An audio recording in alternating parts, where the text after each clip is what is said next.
This video is a compilation of train surfers being interviewed by the media, and the news reports are trying to convey this message about how shocking and dangerous and terrible train surfing is, and then they interview the train surfers who then completely contradict the news report by saying how they love train surfing. Let's start with this clip from Russia, which is one of my favourites and is really funny because they interview these Russian train surfers, and the news reporter who does the translation from Russian into English decides to add on a sarcastic and smug tone of voice to try and imitate the train surfers, which is really funny.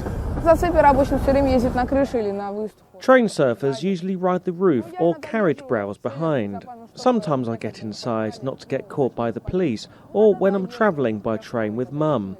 I wouldn't surf the roof with my mum. Afraid of the police? No. If I know that I can be caught at the station, we know of some stations, I just get off the roof and hide between the carriages. Normally there's no one to catch me. The next clip is from Australia, and these two train surfers do not regret train surfing one bit when they get interviewed. Across the network they repeat their actions and get caught in the act. What's your reason for train surfing? We won't train surfing. I'll give you a hint, it's in Melbourne. What's in Melbourne? Your house. Where are you living? Nilex. And they're anything but apologetic. It's completely our decision, and if we want to risk our lives doing that, then it's what we're going to do. Members of the group called Sky High Idiots hide behind masks and don't want their identities revealed. If you're proud of what you do, why do you hide behind the face mask?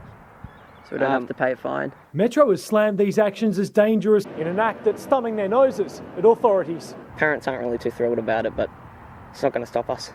And now we head back to Russia, and again they decide to interview some train surfers, and the train surfers talk about how they love train surfing, which is probably quite awkward for the news reporters because that is not the message that they were wanting to give out. Riders also risk falling from the train and being crushed, but that hasn't deterred these guys.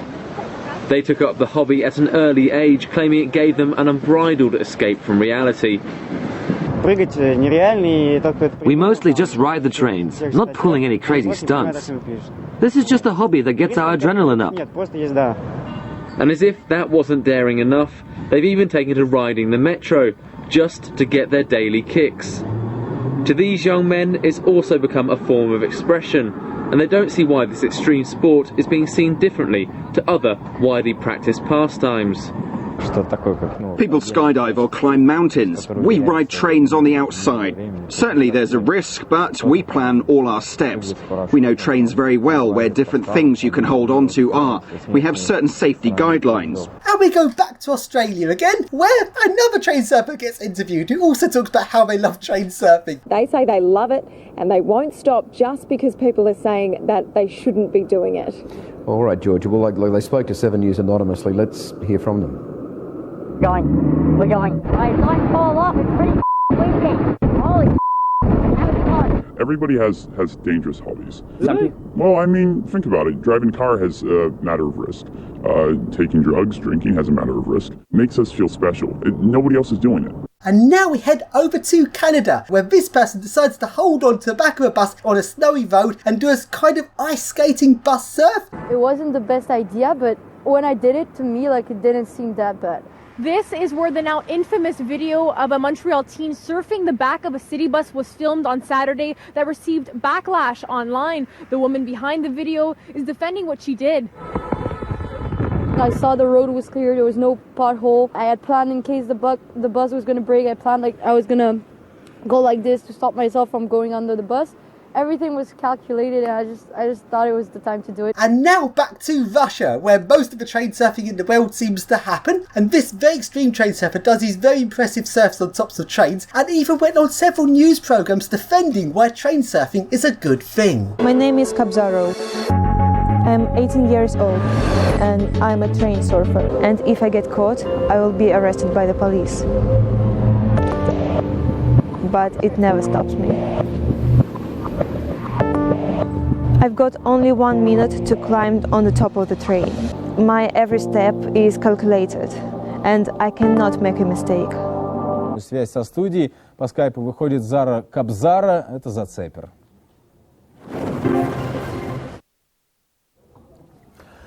Спасибо, что вышли с нами на связь. Как вам обращаться, Зара или Кобзара? Давайте сначала разберемся. Как угодно, можете Зара.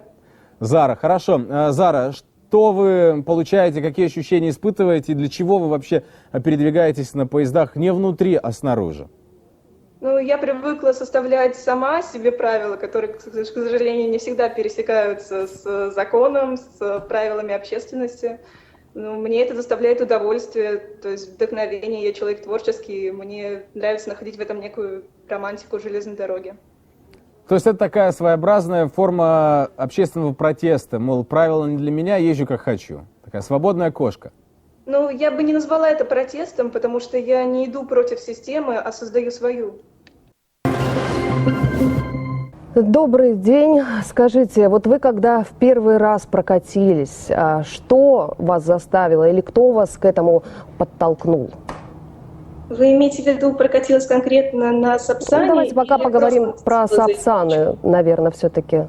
Скорость-то там не такая, как на обычных электричках. Меня всегда тянуло к более высокой скорости, потому что я занимаюсь этим уже 3 года, и я начинала лишь с электричек, и потом впоследствии оказалось, что электрички для меня уже превратилось в нечто обыденное, и поэтому мне захотелось большего.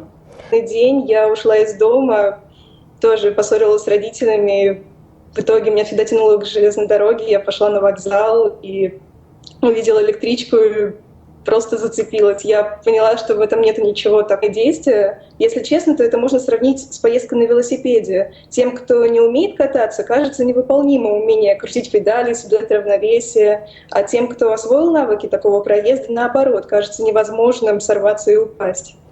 And finally we have this guy giving an interview of why he likes riding freight trains. What people have to understand is there is a big difference between riding a freight train and being a hobo. Okay, we get around the same method. We sit on trains that carry us to places and we avoid bulls. But apart from that, I wasn't anything else to do with a hobo. The lifestyle of a hobo is something that doesn't really appeal to me because it's so foreign from what I'm used to. I mean, that is a subculture where you've got these guys, they just live on the rails, they live off the grid, and I can see the appeal of that in that they have the freedom, they're not weighed down by all the stresses of modern life and, you know, what debts, credit cards, whatever. I can see the appeal to that side, but when weighed against the fact that they don't have security, they have hardly any possessions, and life is tough all the time for them, it's never going to get easy. When you weigh up the pros and cons of both sides like that, it doesn't appeal to me at all. I'm just in it for the trains, thanks. I am just a guy who tried freight hopping, loved it, loves the thrill of getting from A to B via a way that, well, most other people will never experience, and at the same time seeing things, doing things that just generally the world does not get to do. I think one of the most exciting parts of my freight hopping adventure was actually after the first time we caught the train. I realised that actually this train is going to stop somewhere, and then we're trespassing, we've got to get out of there.